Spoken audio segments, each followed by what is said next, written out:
Hey there everybody, this is Kamir here. I'm gonna go ahead and do some Pokemon. So let's go ahead and get right to some Pokemon here.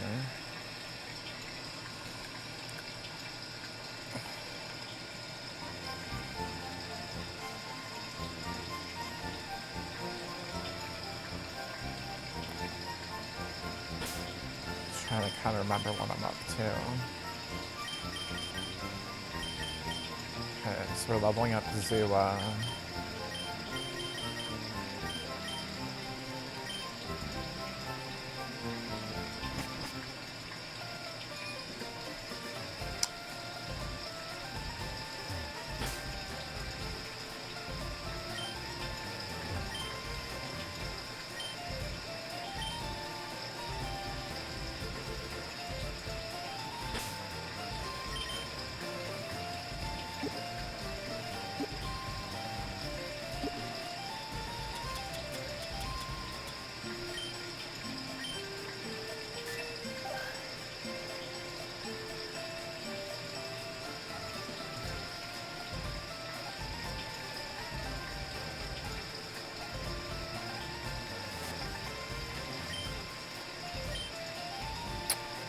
Okay, well, I know we were going up this way, so let's just head up right up this way.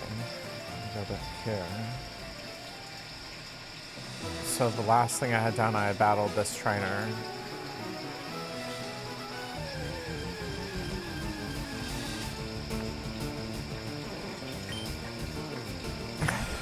It's a female ball spurt. Look at that. Would you look at that right there? That is a female ball spurt, if I've ever seen one. Look at that.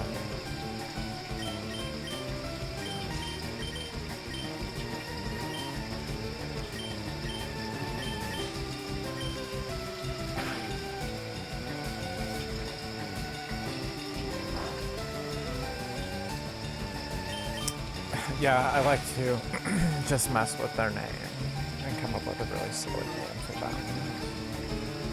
Hellsprout. I don't know. Bellsprout. For whom the Bellsprout tolls. But, you know, that's gonna be my new song. I'm gonna come out with it here pretty soon. It'll be a really good one. I promise you, it'll be a really good one.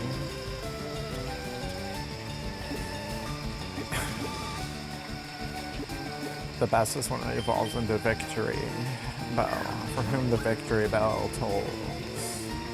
There you go. A little bit of Poke poetry for you. I guess in ancient Pokemon times, like time of Arceus, they must have done more poetry.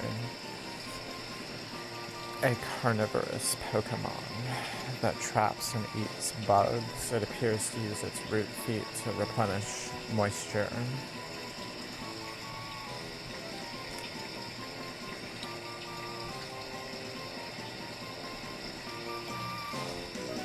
Oh my gosh, you're a female.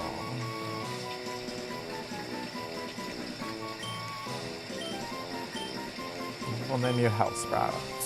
Hellsprout it is. But with only one L, I'll note. The Christian doesn't seem to understand there is a difference between one L and two L in hell. So I guess we have to go to kindergarten.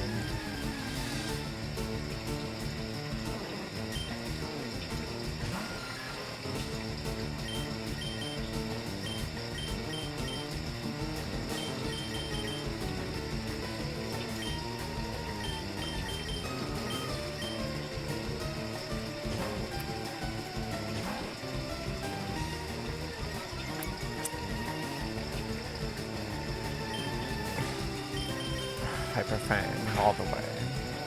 Hyperfang, yeah. We'll Hyperfang them. In the streets, we'll Hyperfang them. Over the sea, we'll Hyperfang them.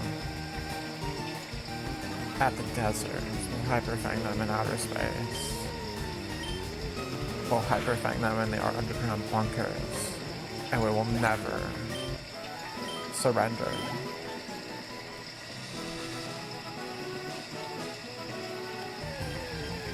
Is it just Ballspurt over here? There's a Cater P, a cat or P over here. The catter P, the catter the catter P. Sorry, I suck at talking, so I couldn't really figure it out. But I think I don't want to cater too much to people that want too big of a piece of the pie or anything, but.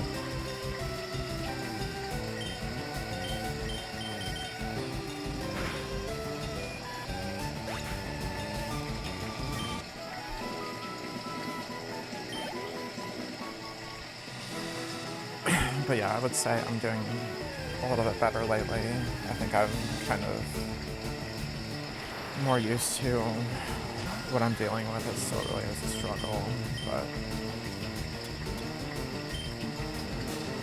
you know, things will get better in about a month, so. Oh, come on, Zula. Seriously miss, baby. Come on, Zula. How could you miss that? It's ridiculous that you missed that. You should know better. Know better than that.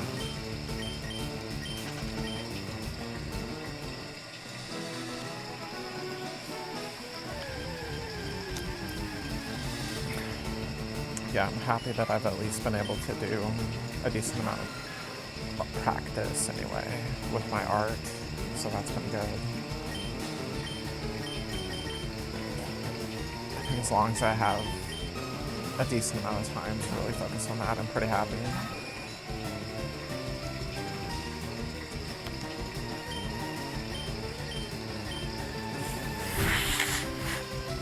And I just have so many different ideas, and it really has been difficult to just have to kind of drop it for a while. And then with speech therapy, my voice is a little tired today because I was working on my pitch for a while.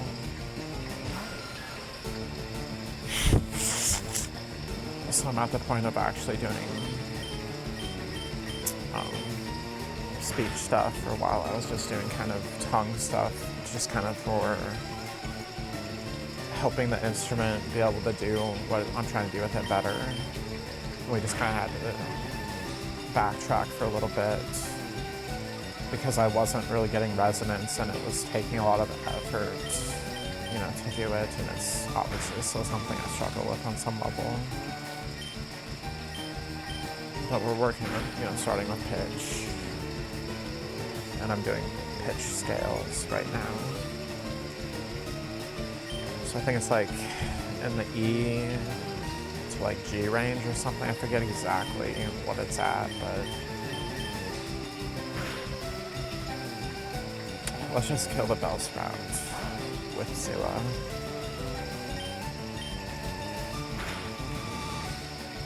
But you know, it's like a dream come true for me because I always wanted someone to train me with vocals and stuff more. And I mean, it's for, you know, feminization of the voice, but it's invariably helping me with my vocals and that I want to be a singer.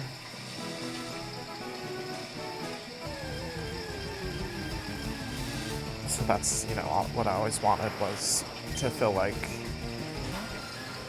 my artistic determination and talent and everything that was actually respected, and that I was given support to improve at it. Because it's not just that I'm talented, it's that I'm really disciplined. So if you give me something to work with, then I'll be able to get it down.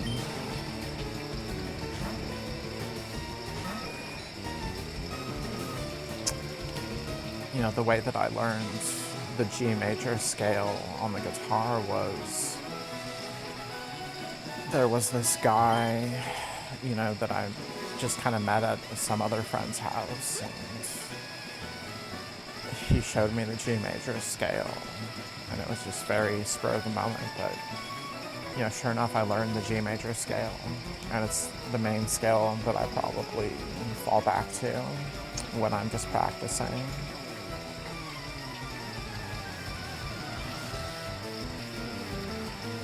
And so I have a guitar book that has a bunch, it's really small too, I can just fit it into my guitar case. And it has a bunch of different chords and scales in it.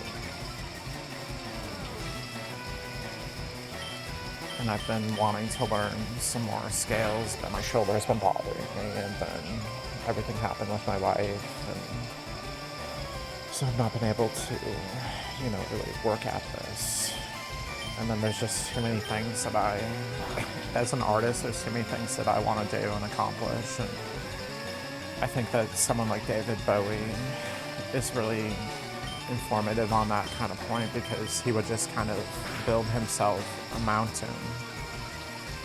I guess I'll just use the analogy of like the sea goat comes out of the water, and it's like, okay, there's no mountain here for me to climb, so I'm gonna build the mountain, and I'm gonna climb the mountain as I'm building it. Because he was a Capricorn, right? So I'm skeptical, but we'll use the analogy, right? So then he would just work wholeheartedly, like all of his 110% effort on that one mountain that he was building.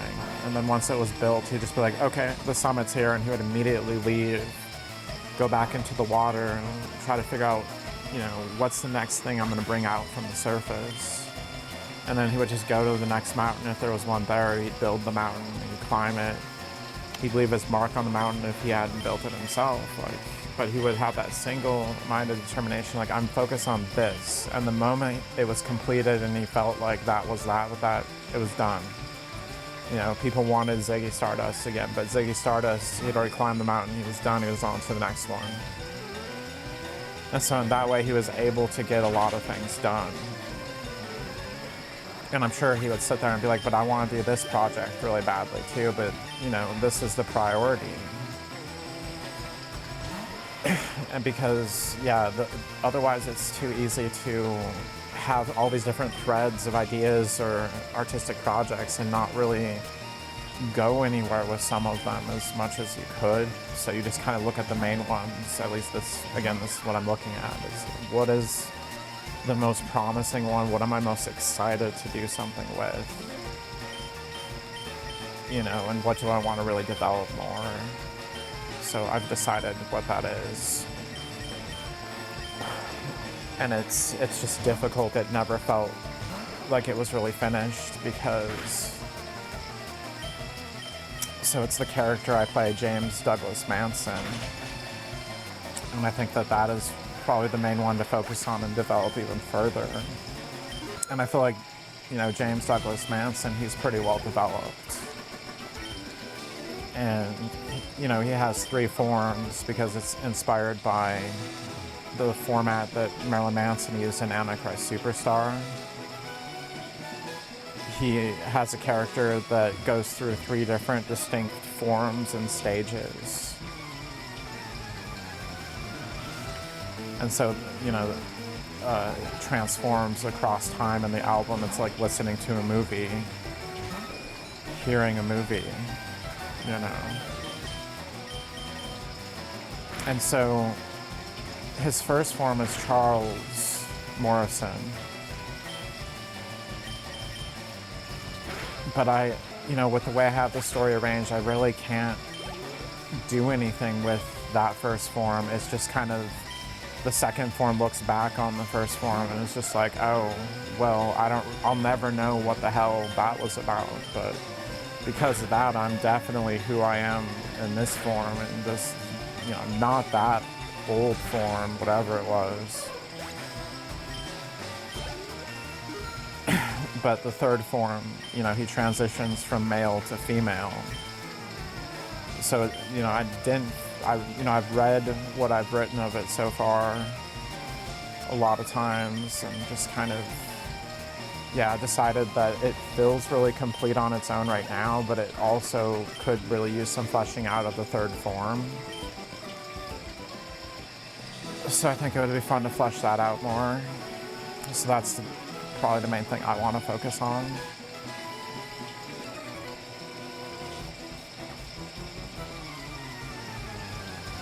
And so the third form is Jam, Douglas, Laman's son.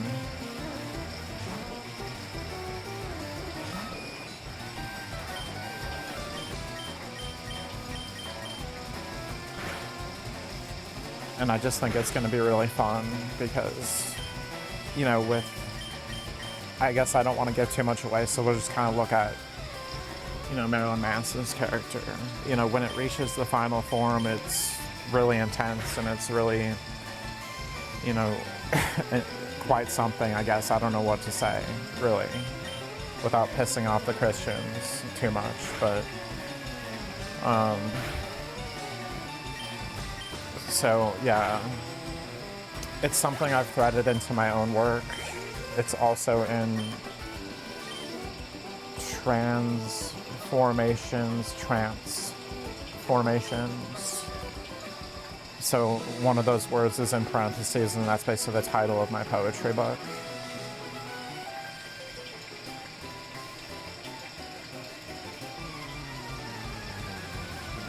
And yeah, there's a character in there that transitions from male to female. And then they also go through other transformations. And this work is even more strictly about transformation, or there's a lot of different transformations. And like literally, it became, I would kind of just have images I'd make with the words that would go through a series of transformations, and then it'd be the end of the piece. And I would just like do that again and again.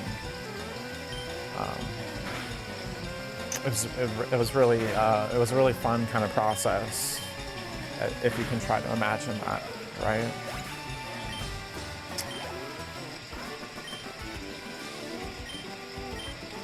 And again, you know, I don't believe in a creator, I believe in a transformer. And I didn't know how to articulate it, but from the youngest age, that's really how I felt.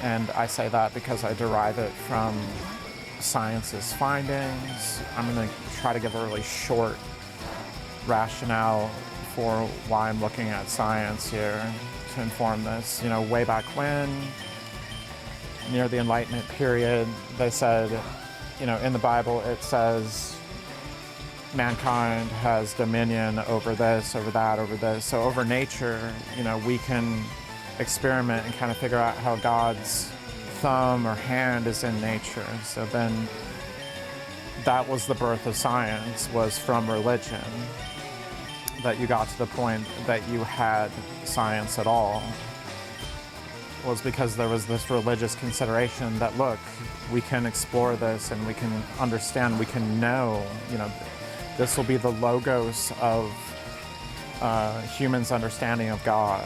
You know, that's the pathos, that's the religion. So I'm just going to try to leave that there, and hopefully that's expressed enough. So science is meant to inform religion. That was its original function. It's meant to inform the logos of religion. But then science would find things out, and the church fathers couldn't profit off of it, and they knew it was going to in some way loosen their hold of power. So then they took issue with science. So then there was this split off between religion and science, and they literally conditioned people as Christians to be against science so that they can be, you know, more a part of the church fathers' ideology and not really science and religion as really closely intertwined, that you can't have one without the other, and one informs the other. So looking at what science has figured out, you know, well, the earth is this old. It's not what it says in the blah, blah, blah. Right? Well, science says in the law of conservation of energy, energy is neither created nor destroyed. It just transforms.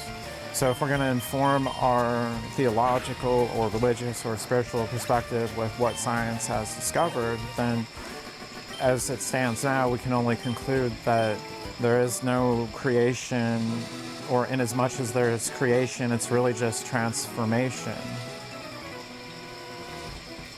There is no destroyer is also the inverse of that.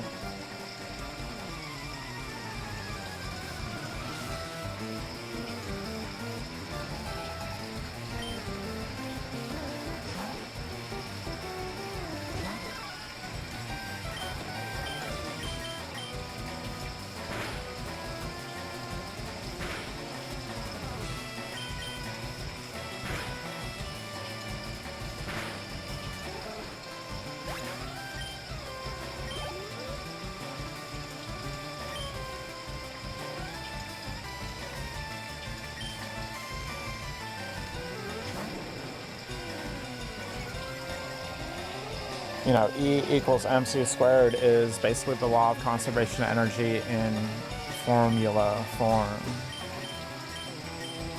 So if we're going to apply the Einsteinian relativity that hasn't been disproven as of yet to our understanding of reality, then that's what we have to see it as. And it doesn't mean that it's in contradiction to religion. It just means it's invalidating of the Church Fathers' profit-making schemes.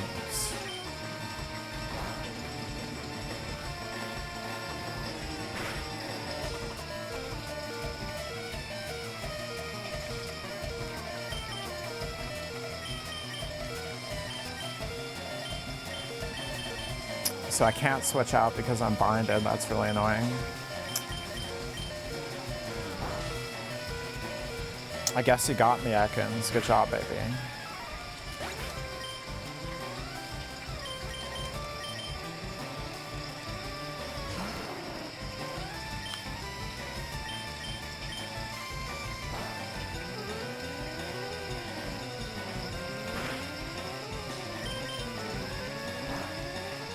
And I guess I love to do this. So we'll go to the other kind of end of the argument spectrum with the same kind of idea. So here's what I mean.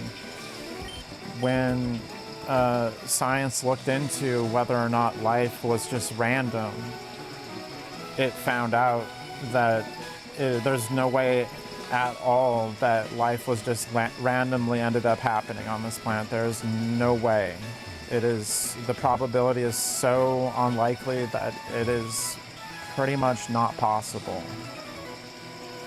So if Christians actually, looked at science and were like, what informs my belief, and didn't just like reject it outright, and we're just like, no, it's science and that's bad for religion. We're not going to pay attention to evil for religion.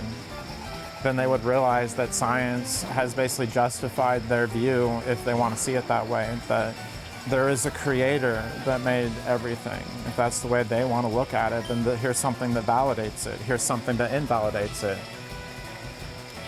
Because it's science, it's going to logically find things out, and it doesn't matter whether you like it or not, or it validates or invalidates religion.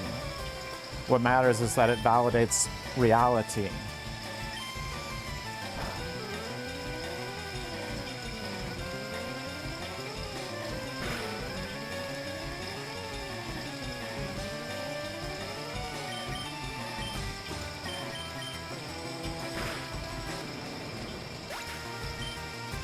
But yeah, at the very least, that on some level the universe is designed, or what, to just really summarize it in one phrase, science has basically proven that. There's no way. Here's the more long explanation on that. So DNA, to have life, you need water. But also you need two other components. You need amino acids, and you need a translation mechanism to translate between the language of DNA and the language of the amino acids. To have just one of those amino acids form in the time that it took for life to develop on this planet, just one of them, is incredibly improbable. that it happened in that short span of time, and to the time of eternity, that extremely short span of time. There is no way. So I'm just talking about, of the 20-something amino acids, just one of them forming. Yet we have all of these three other, these three, right, mechanisms, which have created all the life that you see before you. So there's no way it was just randomly came here. It just randomly happened to be this way. That it just so happened that DNA was in water, that there was a translation mechanism between DNA and amino acids, and then it just so happened there are 20 amino acids that form in that short amount of time. There is no way. Science has proven this.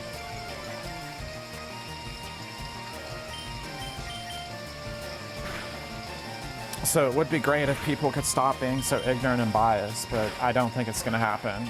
But hopefully a few more people could be less ignorant and biased, if anything.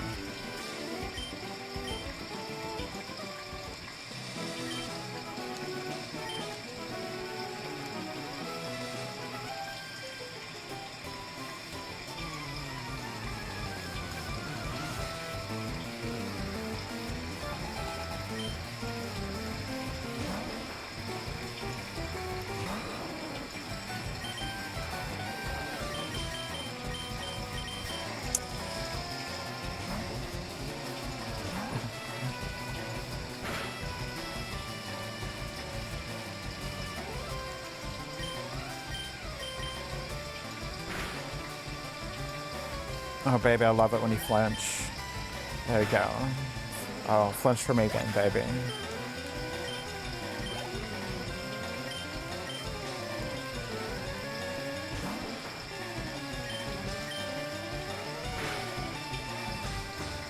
Oh, see, just what I said. I said flinch for me again, baby. What happened? You flinched for me again. We like it.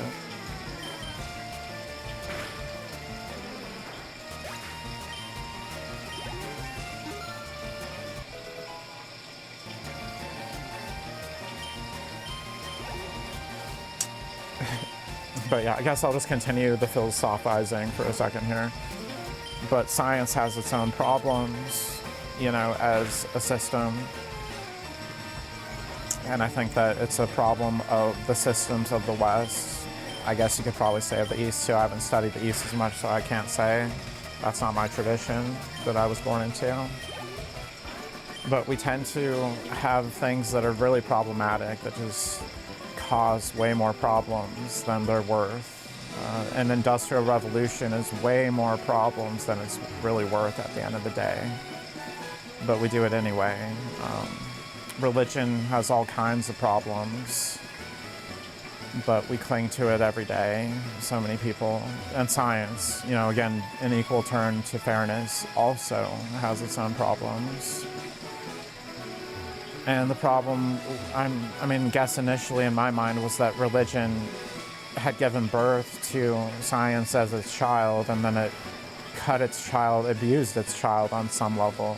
It committed child abuse against science, basically, and cut it out of its life and tried to act like, look, we're getting divorced. This is like, we're married even though you're my child, and yeah, we're just breaking our ties whether you like it or not, goodbye. So then science is an orphan, goes to who else but, people that like to cause war. And so science and the military, get together instead of religion and science. And then science grows up, in the military. We have the Enlightenment, right, which is this use of religion as kind of the main lens for science. But then we have what I would call the opposite of the Enlightenment with something like the Nazis, where they completely turned that on its head. And they said, look, there is no God and we can just do whatever we want. There doesn't need to be an ethical framework to what science does. There doesn't need to be a religious framework to what science does or says. It just needs to have a military framework and a fascistic consideration, and that's it. And so then things went really bad, really fast, really south, very quickly. And so science became positivistic, is the philosophic way of putting this. It became about just deriving the most simple and it's like to say in the most simple yet it's very complex way what this is, so we can just curtail ethics with that same kind of positivistic mindset and just say no, it just gets in the way of progress. So if we want to make progress, we don't have ethical consideration. But if, let's say, if science and religion was like, well, you know what, the church fathers lost out, and this is religion, it actually is backed up by science, and let's just say science wasn't orphaned, what would science be today? And it's anyone's guess, and I guess it's kind of futile to say what if, but it helps express my point. Science turned out this way, and part of why is because of the way the church fathers decided to handle it. It was a really young system with really young people, and even the old people in it were young with their understanding, right? And they just orphaned it. They cut off all the funding, and they just said, nope, you figured this out on your own. Either you convert to my religion or you go off and be a scientist. And that was that.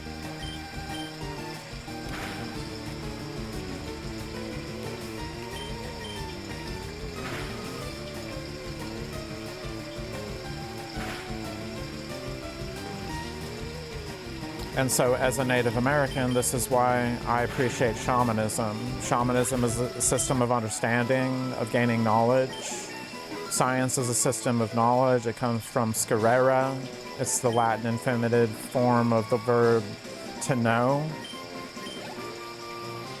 So it's about knowing, the study of knowing. Ology means study of, so science, ology, without a T, I would love to see. But it's beside me, so I don't know.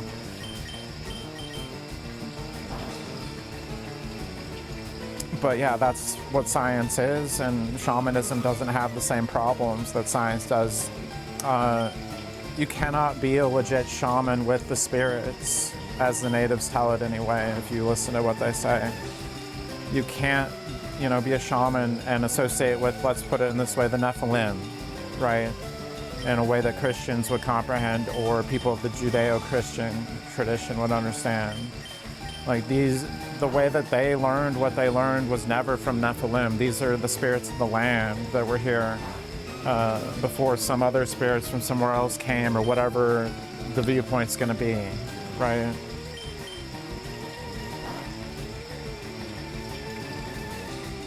And still to this day, the natives made a tranquilizer that we can't reproduce anything better than that. Like, we can't make anything better than that. And so that's, native knowledge. It wasn't Nephilim in the tongue of the settler that gave this to the white man.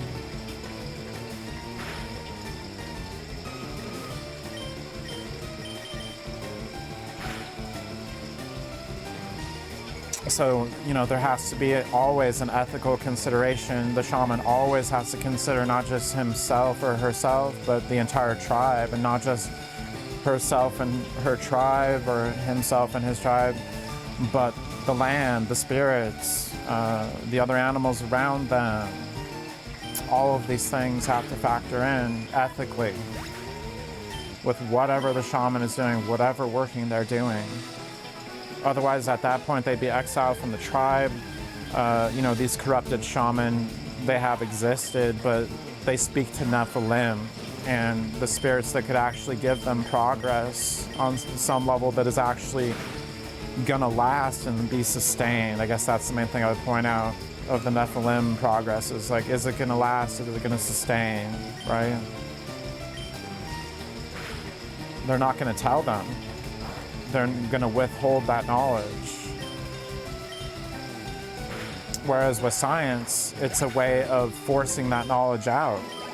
I guess to put it in again, the terms here, it's a Nephilim system of knowledge. It's, if we tie it into religion and science here, I guess, that's really the root. This is knowledge gained from spirits that are not of this land. and they don't care really about the life force of this land. And you'd figure that'd be a way that any Christian could comprehend, but again, when you have extreme corrupted evangelical and fundamentalists and creationists and everything, that's not going to be the case. And while I'm once again philosophizing on that subject, most of the forefathers were deists, and that meant that they thought the creator was separate of the creation. So they would literally be taken aback by the fact that we're talking about blessing God. And they'd probably be really offended that the country they founded, the people are now so lost that they are expressing the opposite of really what many of the people that formed this country, made the movements here, thought at the end of the day about this subject. So then, in my view, that's really how stupid Americans have become. Is they want to say they're patriotic, but did they really look at what did the forefathers believe in then? And if I want to be patriotic and really the founding way of this country, what does that look like? Well, it looks like you believe there's a separation here, and that's part of why you feel like you need to have a form of government. That's why you need to be actively involved in it, because there's no God that's going to take care of it. You know, some people can literally just sit there in the contemporary as Americans and be like, well, look, God's going to take care of it, so I don't even need to vote. Or, you know, I'm going to vote for him, and I don't really know if I believe in him or not, but God will take care of it because he's a God-fearing man, so I'm going to vote for him. But the forefathers would tell you God is never going to take care of it. We have to take care of it. That's why we founded a government by we the people, because we have to take care of it. It's not that God is going to take care of it. If we're going to found a government for God, by God, then it'd be, you know, this would be the case. But this is a government for us as humans. You know, they believed that God did not intercede in the moral affairs of humans, and that humans had to intercede in those themselves in order to cause that justice would, you know, be on the upswing. And so just so much of this perspective, what I'm really trying to get across here is it allows people to just be more complacent, or at the very least just feel even more like they can just sit in their perspective, and that, you know, there's only so much they can do, so God's going to do it. So then things that really need to happen in the country aren't going to happen because they just think God's going to make it happen.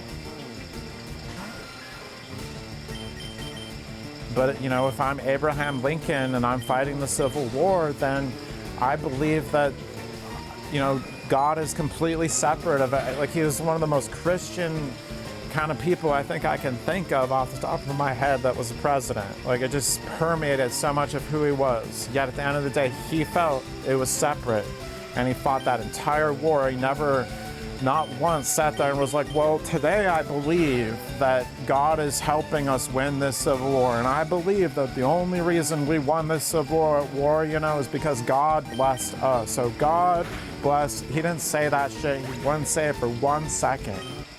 He'd be saying, we bless God by letting these people be emancipated. And that's what we have to do. We have to bless God. It's not God is going to bless us, or, oh my God, God bless America. No. You know, if we're really looking at the perspective of the people that founded this country, that's the way they looked at this. And it is absolutely astonishing to me how many people don't actually apply that to their understanding.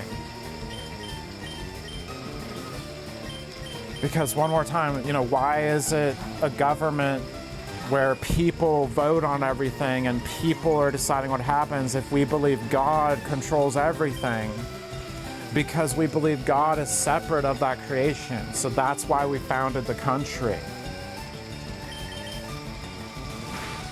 Because we felt that humans had to deal with their human concerns on their own. And so we have to make sure we have some kind of way of doing that. because God isn't going to just provide it for us.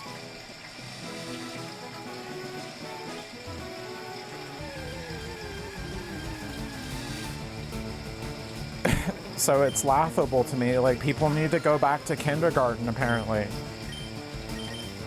for like 5 seconds and realize they don't really know as much about the country as they think they do.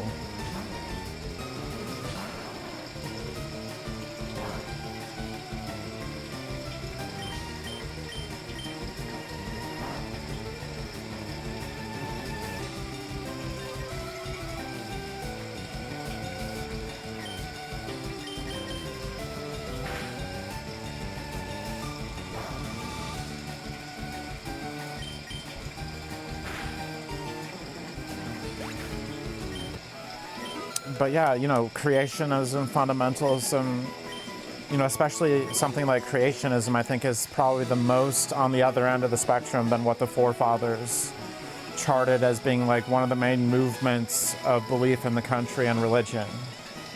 Like, that is the most extreme form. Like, literally think they're like looking every second for, oh my God, the creator's hand was over there. Oh my God, the creator's hand was over there. Oh my God, oh. You know, that's literally what they live, breathe, and die for, is the fact that everything, you know, was created and the creator is like right here, you know, still actively involved in this shit.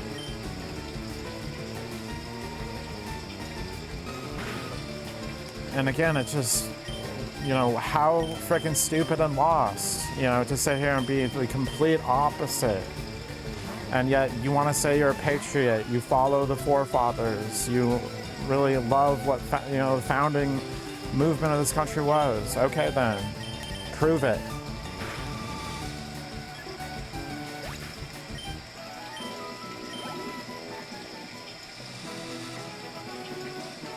You know, did we ever think that the reason there's a separation of church and state is because they believed there was a separation of God from universe?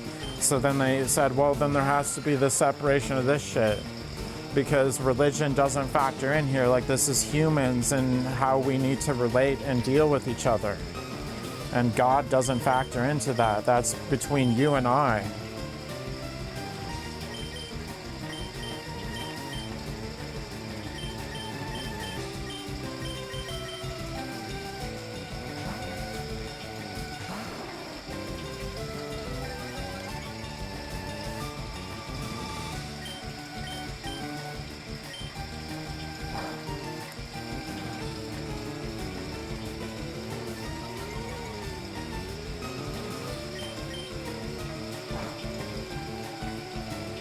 And I wish more Christians would challenge themselves. Like, here's a challenge.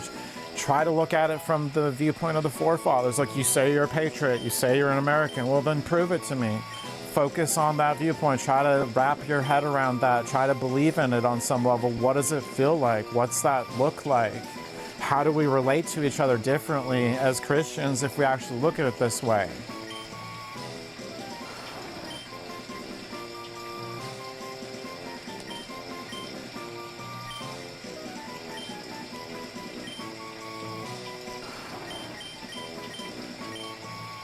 You know, let's assume God isn't going to come and rescue your ass, that we have to rescue our own asses.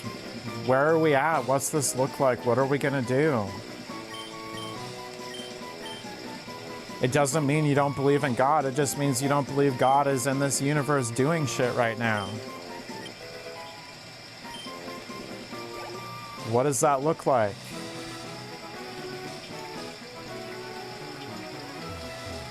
Because that's what it looked like for the forefathers. So I think it's at least fair for us to see in a thought experiment, what is this feeling like? What do I think this is?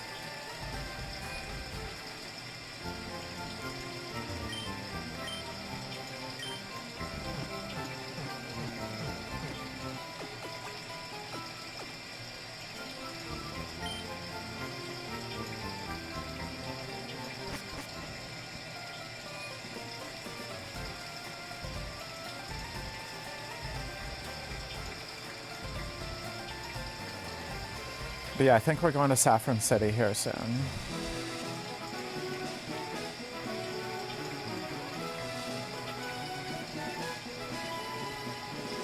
Yeah, that's what I was checking, just making sure. And I need to see Bill still. Okay.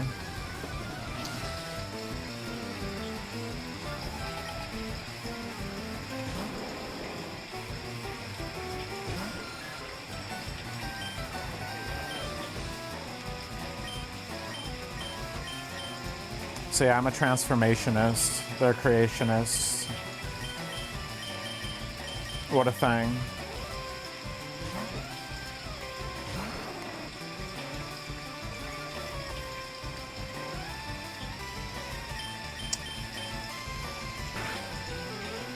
The natives venerated non-poisonous snakes, and it's pretty much universal in cosmogony systems of indigenous people.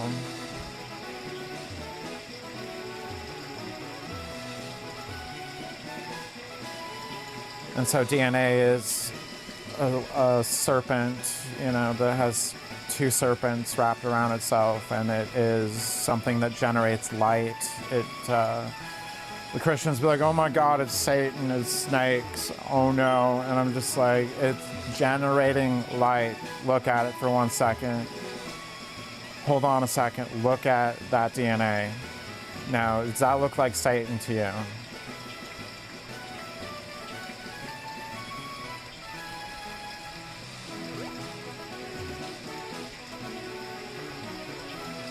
No, that looks like the transformer of all the life you see before you.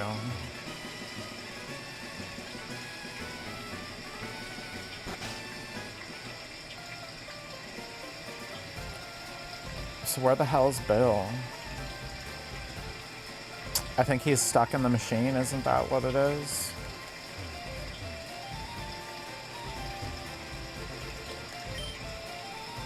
That's right, yep, this is him.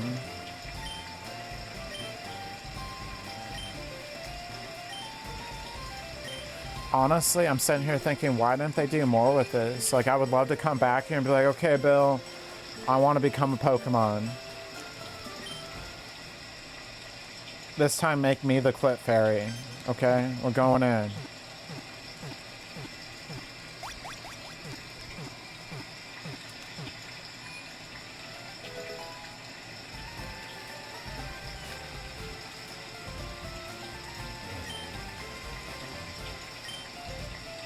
So all people are really just Pokemon. They've been, you know, all Pokemon are people that have been turned into Pokemon. Bill, I know what's really going on here. You've revealed a lot as to what you're really doing at, you know, rock bottom here. You can give me an SS ticket all you want, baby, but I'm gonna have to report this to Professor Oak. This is not okay. All of these Pokemon I see before me, they were originally humans that were then turned into Pokemon. You just proved it to me, Bill. I'm leaving. Before you turn me into a Pokemon. The horror version of Pokemon. Gen 1. You walk in, Bill tricks you and turns you into a Clefairy. Oh, it'd just be horrifying. Horrifying Clip Fairy.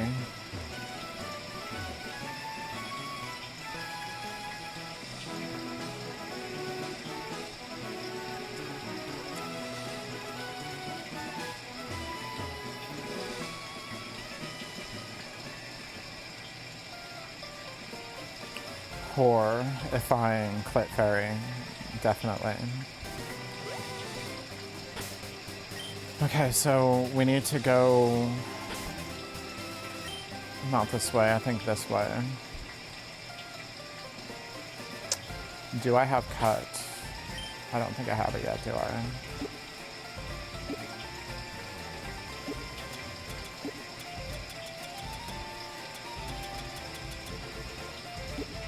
Yeah, I don't have any TMs or HMs.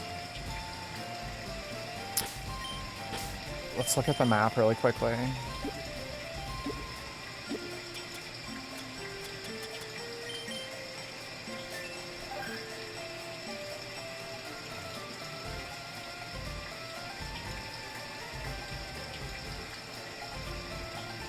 There's lavender over there, yeah. Saffron. Saffron.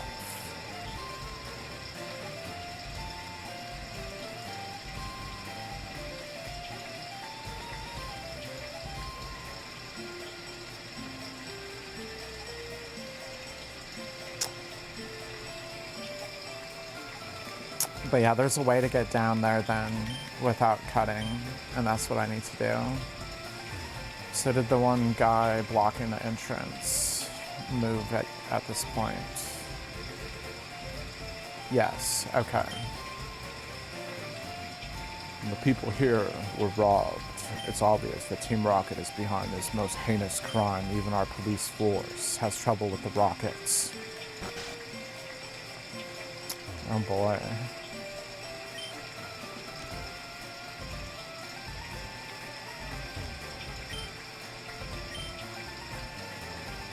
Those miserable Rockets. Look what I done to my home. I was going to use it on a Mankey or a sand shrew. That cost me a bundle, it did.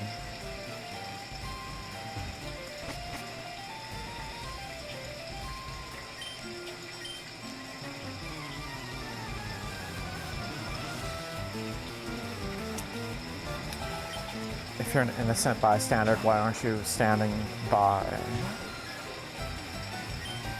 Standing to the side, baby.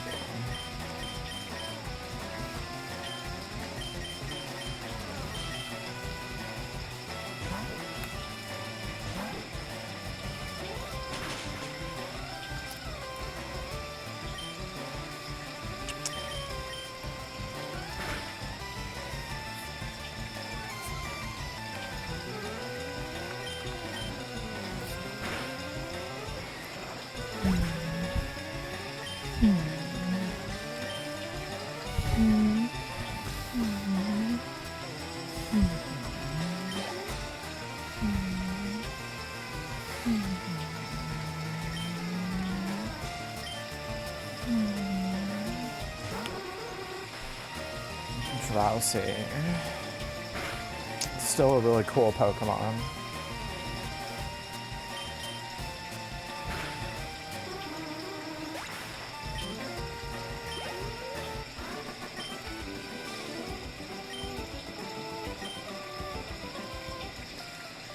When the Kenpai Tai do hypnosis on you, they dress up in a hypno suit.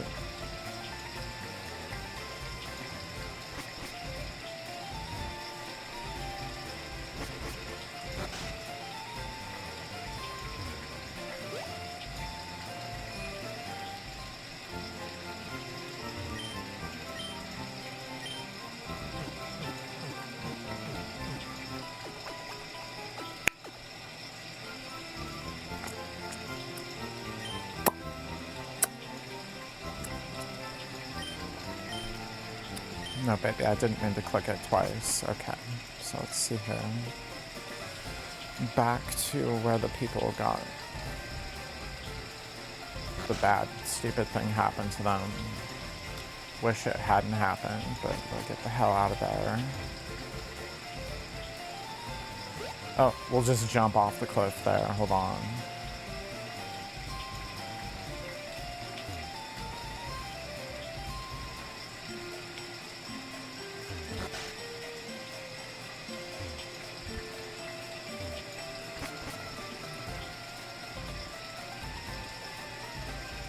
Okay, so you have to cut there, so I can't go that way.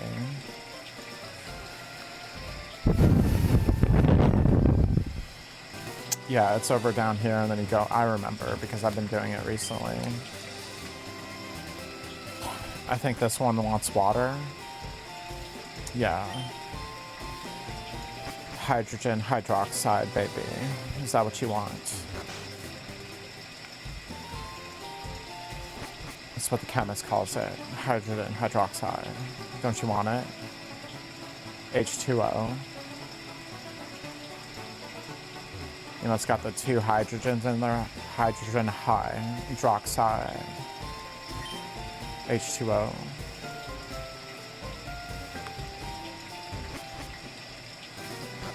I always love to go when I'm, ordering with the waiter or the waitress, and they ask me what I'd like to drink.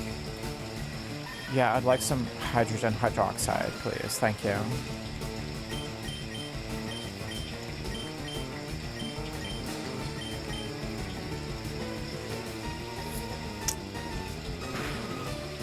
Meowth, you sure look cute in this one. Meowth, you sure look cute, baby. Meowth. Yeah, honestly, Gen 1 still has some of the best Pokemon designs, and maybe it's just because I grew up, I can hear Meowth in my head right now. Like, I grew up with it the most of any generation.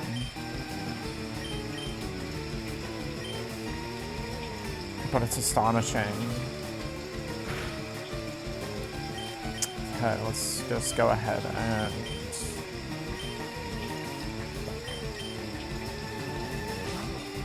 little stun spore you. Fun guy. We'll use the stun spore on you, baby.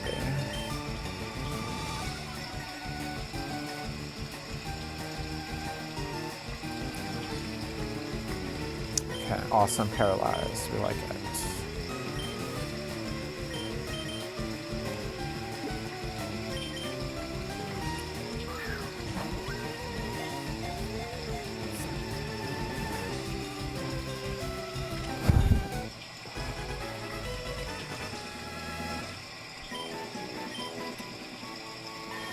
Adores round objects. It wanders the streets on a nightly basis to look for a drop to loose change.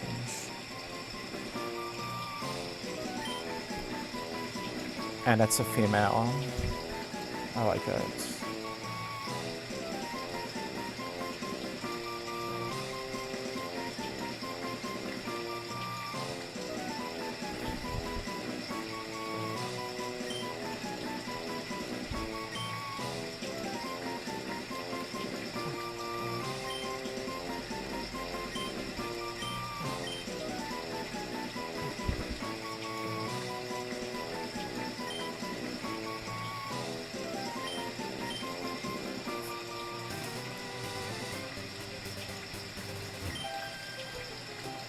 Excuse me, this is a private conversation.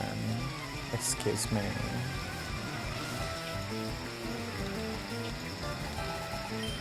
Like, I was just trying to picnic over here and have a conversation, but totally. I'm not in the valley, but I'm a girl.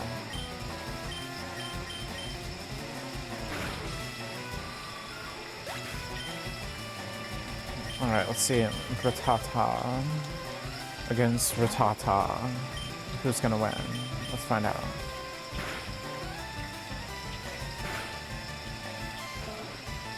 The rat tatas versus the bra tatas. Which one's gonna win?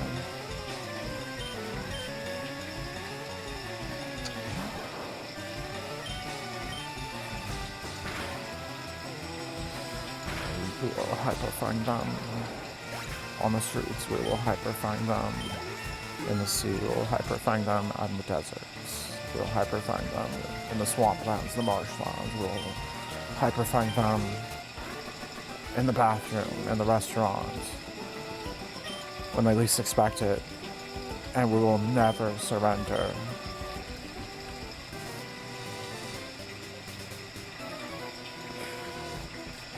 There aren't many bugs out here.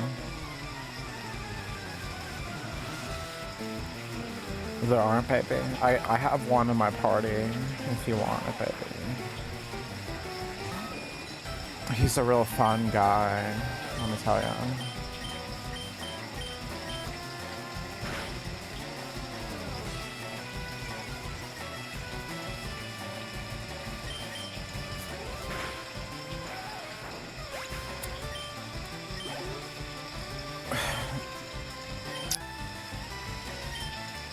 Really should work on Fun Guy, actually. Really need to get him to a better level.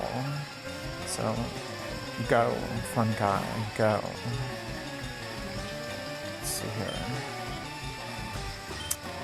Yeah, we're just gonna have to switch out.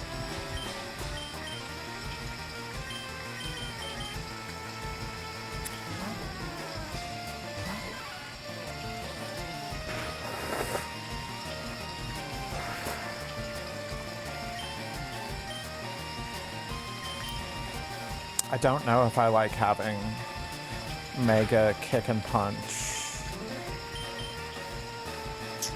on them, but I'm probably just gonna end up keeping it forever because they said you could only learn it one time, so I never want to lose it. So I'm probably just gonna keep it forever.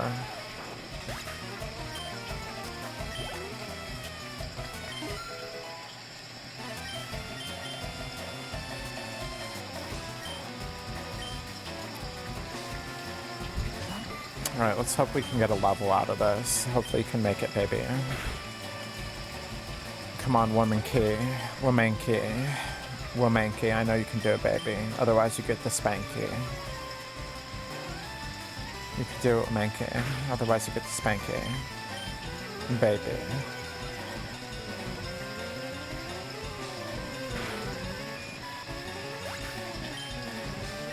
There we go, level 14. Womanky. Womanky.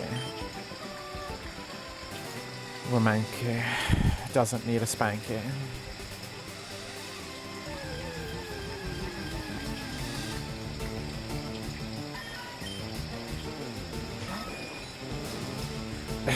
Woofeth. That would have been a funny one.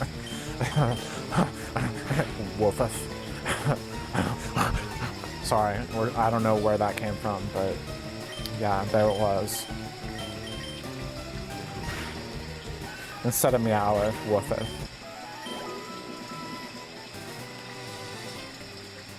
Would have been a good Pokemon.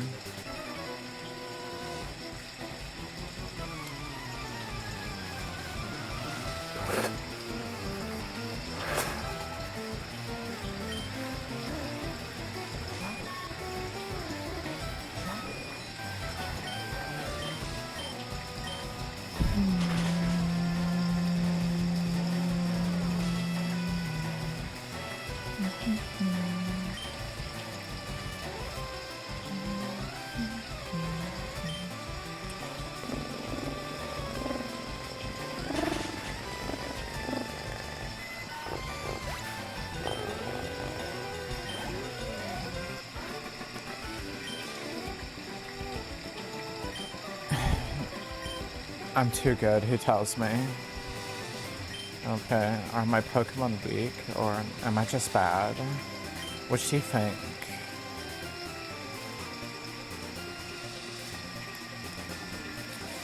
I think I'm just really good at Pokemon.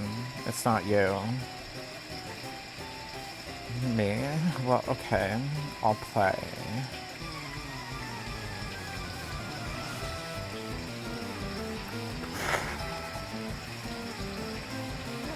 Picnic for Isabelle. For whom the Isabelle tolls, perhaps.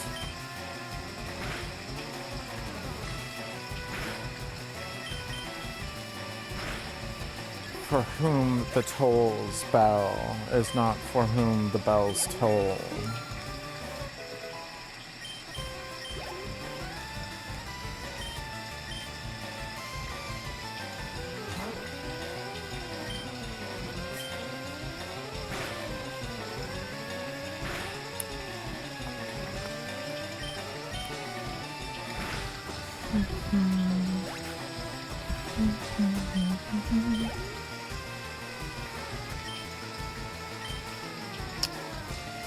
Yeah, we need to work on Fungi.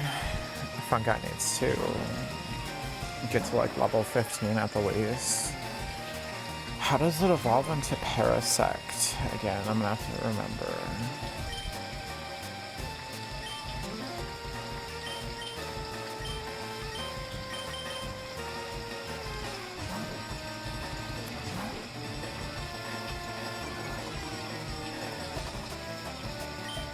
Britata's accuracy fell. The lactation isn't going to be as precise, and I'm really sorry.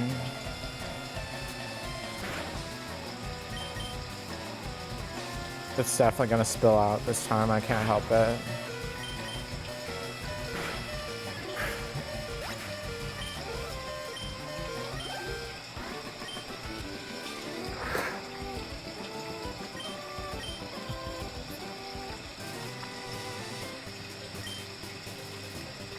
I want to get stronger. What's your secret?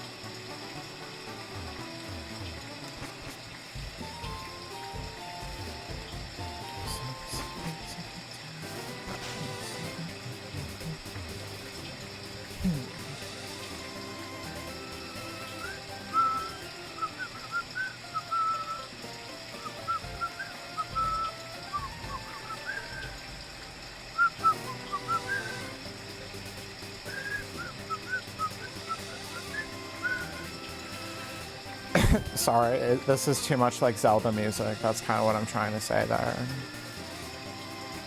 It reminds me of Zelda music so much. But yeah, we're going up this way.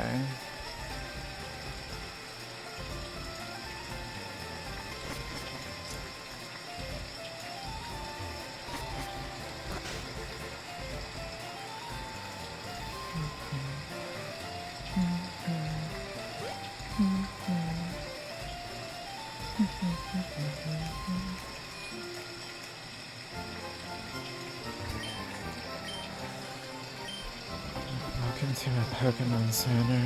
I'll take your Pokemon for a few seconds. We've restored your Pokemon to full health. We hope to see you again.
It'd be cool if he was like, how did you get to the other side?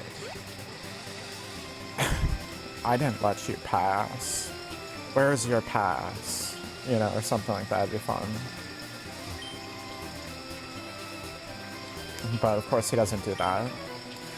Who's there? Quit listening in on us. Oh, I'm gonna keep listening, baby. It's okay.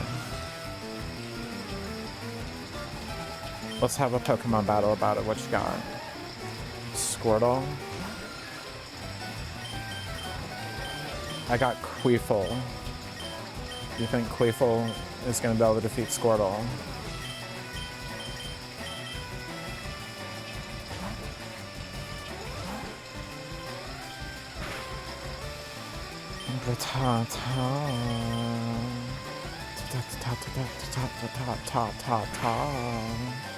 If I could actually hit you, baby. But yeah. We'll put a bubble up my ass and call it a butt. That's so annoying.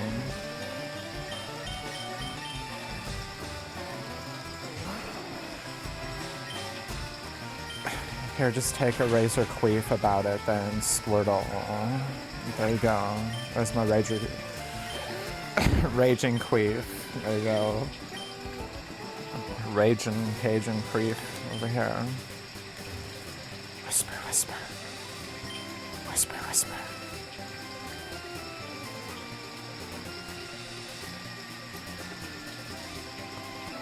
Oh. Huh? You want to talk to me? Huh? Why do you want to talk to me? Huh?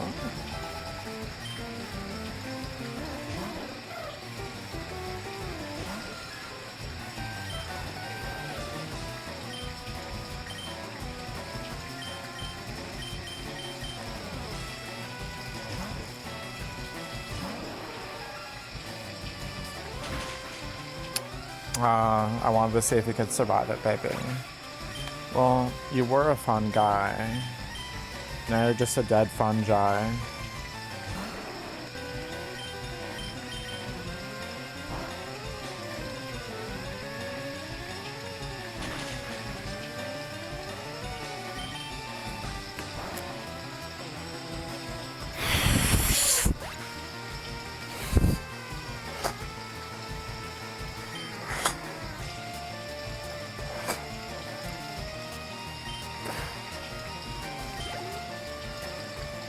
Oh my gosh, a frickin' Raticate.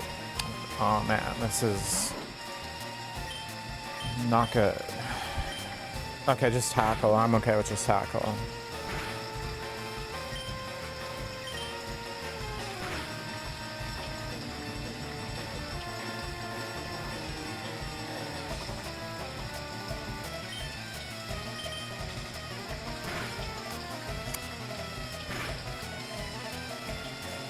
Very good critical, Sonju.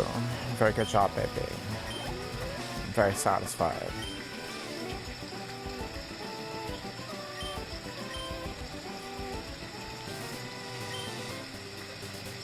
I should bring more Pokemon with me. I'll feel safer that way.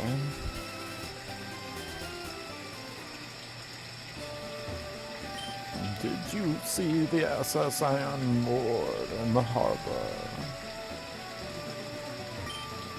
Careful about pollution here. We've heard Grimer multiplies in toxic sludge. Yeah, that'd be nice. They're not so about it here.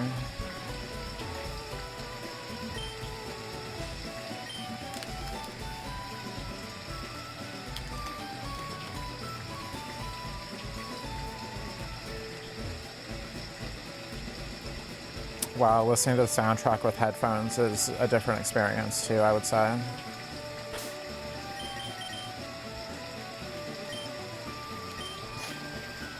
I can hear the bass more.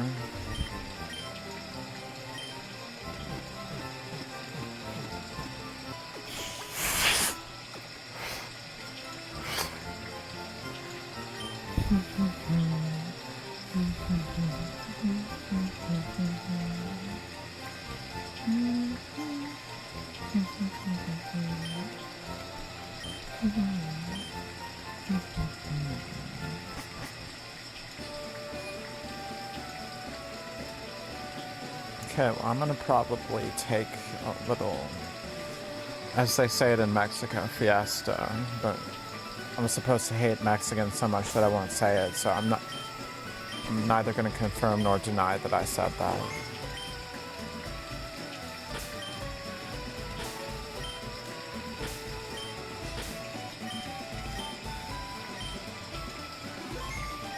And if I do deny, it's that I deny that I ever confirmed or denied anything. And if I do confirm, it's that I confirmed nor denied nothing.